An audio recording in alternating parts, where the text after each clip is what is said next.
안녕하십니까, 한사도입니다. 오늘은 사또 10분짜 네 번째 시간 퇴직금 바로 알기에 대해서 알아보도록 하겠습니다. 퇴직금은 사실 법인의 가장 중요한 부분입니다. 근데 이해들이 잘못되어 있어서 준비가 안 된 경우가 많이 있습니다. 그래서 오늘 알아볼 거는 임원퇴직금 지금까지 잘못 알고 계신 겁니다 라고 설명을 드리고요. 두 번째, 임원퇴직금의 중요성과 효과를 알려드리도록 하겠습니다. 법인 구조의 올바른 이해 차트인데요. 이 차트는 제가 전에 1시간이면 컨설팅 가능합니다 해서 설명을 드렸던 거고요. 그거를 지금 이제 10분짜리로 하나씩 나눠서 강의를 하고 있는 거죠. 첫 시간에는 전체적인 재무관리에 대해서 말씀을 드렸고, 두 번째 시간에 보수, 세 번째 배당, 오늘은 퇴직금에 대해서 말씀을 드릴 거고요. 퇴직금은 순이익 전에 발생하기 때문에 순손익같이 영향을 끼칩니다. 그래서 보통 일반 법인들이 다 똑같이 영향을 끼치는데요. 이제는 세법이 전에 말씀드린 대로 2017년에 바뀌어서 퇴직금이 순자산가치에 영향을 끼치지 않으면 주식가치에 커다란 변화가 일어나지 않는다는 겁니다. 그러면 세금 감소 도구로서의 효용이 좀 떨어진다는 거죠. 그래서 이제 퇴직금에 대해서 한번 알아보도록 하겠습니다. 임원퇴직금이 중요한 이유에 대해서 말씀을 드리면, 첫 번째, 법인의 재무적인 준비의 가장 큰 툴입니다라는 내용인데요. 여기서 재무적인 준비라는 것은 뭘 얘기할까요? 가업 상속과 가업 증여입니다. 기업에서 영업이나 매출에 대한 부분들의 많은 포지션은 대표님이나 임원들이 차지하고요. 그 다음에 제조 관리라든지 생산 관리, 품질 관리, 그 다음에 격리 이런 부분들은 직원들이 하는 거죠. 근데 이 재무적인 준비는 사실 두 분의 영역에 속하지 않기 때문에 따로 놓여져서 준비가 안 되는 경우들이 많이 있습니다. 그게 바로 재무적인 준비에는 가업상속과 가업증여를 준비하는 건데요. 그러면 여기서 가업상속 준비는 뭘 의미하냐면, 상속은 언제 일어날지 모르잖아요. 그래서 갑자기 대표님께 문제가 발생했을 때 주식가치가 하락돼서 상속자산이 줄어서 상속세가 감소하고 가족이 받은 퇴직금으로 상속세를 내고 있으면 가지입금도 상환하고, 그래서 가능한 한 현금이 남는 구조가 되게 준비해 놓는 게 가업상속 준비라는 거죠.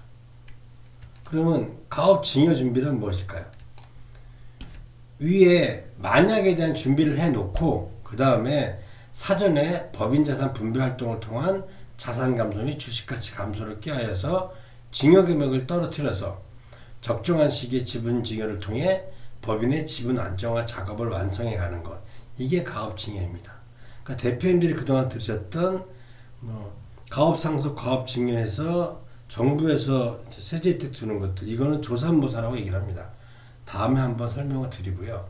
그래서 가업상속, 가업증여가 무엇인지, 어떤 준비가 필요한지 정확히 이해를 하고 가시면 따로 준비할 수가 있죠. 그래서 재무적인 준비를 위해서는 재무관리 시스템 7가지를 운영해야 된다. 저는 이렇게 말씀을 드리고 있습니다.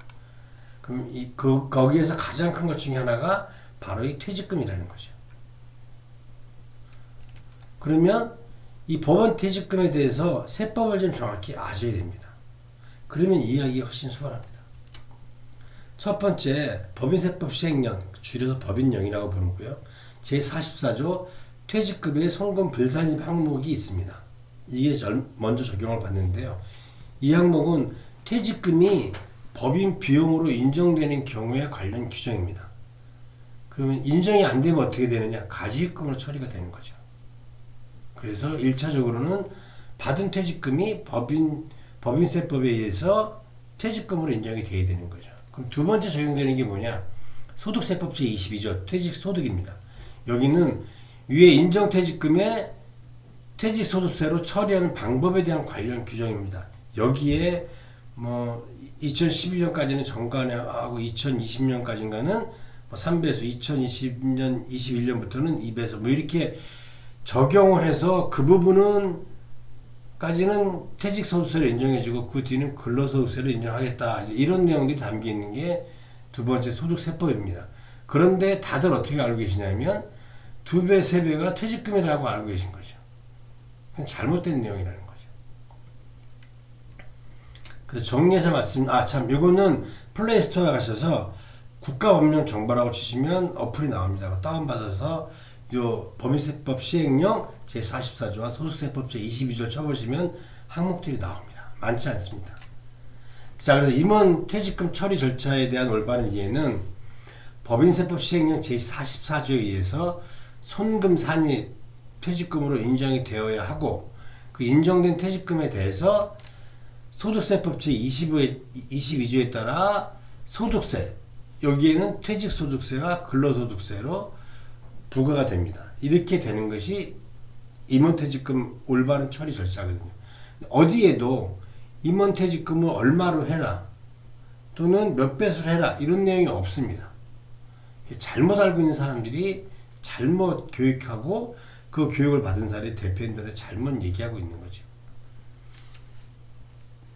예를 들어서 퇴직금을 10억을 가져간 분이 있는데요. 이분이 5억이었다가 10억으로 올린 분이 있고 20억이었다가 10억으로 내린 분이 있을 수 있습니다. 그거는 주주총을 통해서 퇴직금을 조정할 수가 있습니다. 근데 소득세과 입장에서는 어차피 최종적으로 퇴직금은 10억입니다. 그렇기 때문에 뭐 얘기를 하지 않습니다. 근데 문제는 법인세과 틀려지는 거죠. 왜? 5억이었으면 그냥 쉽게 20%로 가면 당기순이익이 제로였을 때 5억의 퇴직금이 발생을 하면 20% 1억을 환급을 해줘야 되잖아요. 근데 10억으로 올렸으니까 10억으로 올리면 2억을 환급해줘야 됩니다. 그럼 어떻게 되겠습니까? 문제 삼겠죠. 왜? 환급해줄 금액이 1억에서 2억으로 늘어나니까 법인세과 입장에서는. 근데 20억이었던 데가 10억으로 줄이면 20억이었을 때는 4억을 환급해줘야 되는데 10억으로 줄이면 2억밖에 환급을 안 하잖아요. 그럼 법인세과 입장에서도 환급 금액이 줄었으니까 말 안 하는 거죠. 그래서 퇴직금은 가능한 한 높게 책정이 돼 있어야 됩니다. 그런데 그것이 법적으로 문제없이 주식가치에 영향을 미칠 수 있는 퇴직금 규정을 만들어 놓는 것이 중요한 포인트라는 거죠. 그러니까 이 퇴직금에 대해서 제대로 인식을 하고 알고 있고 얼마나 중요한지 알고 있고 법적으로 그런 앞에 말씀드린 문제가 발생하지 않도록 만들어 놓는 게 중요하다는 거죠.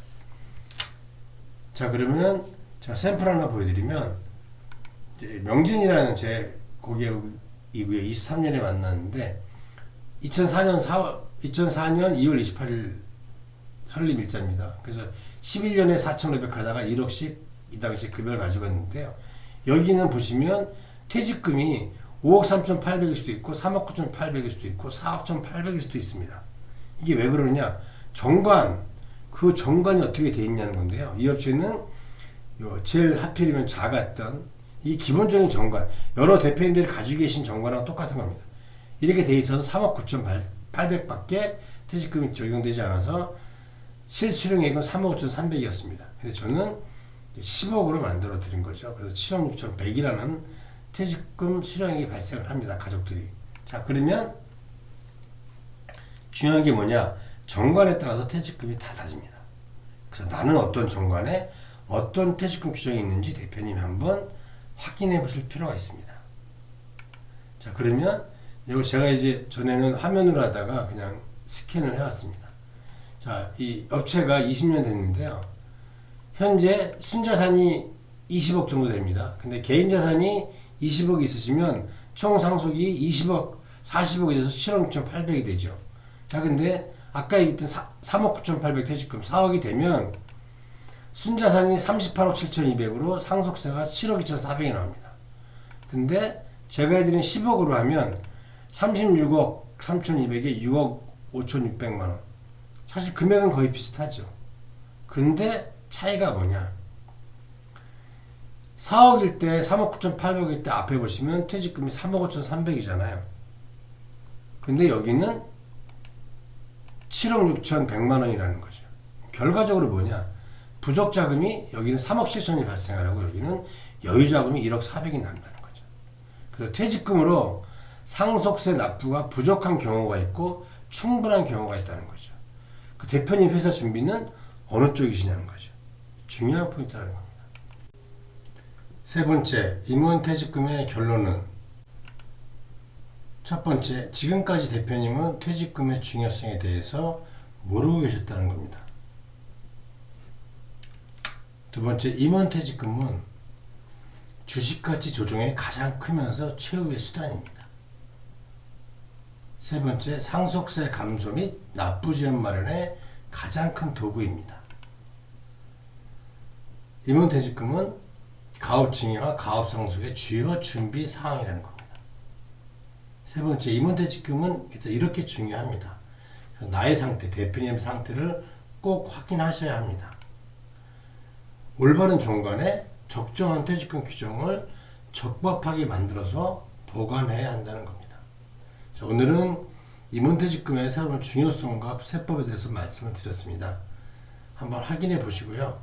꼭 중요한 부분이기 때문에 확인해 보셔야 되는 게 필요하다고 생각을 합니다. 다음 시간에는 가지금에 대해서 설명을 드리도록 하겠습니다. 감사합니다.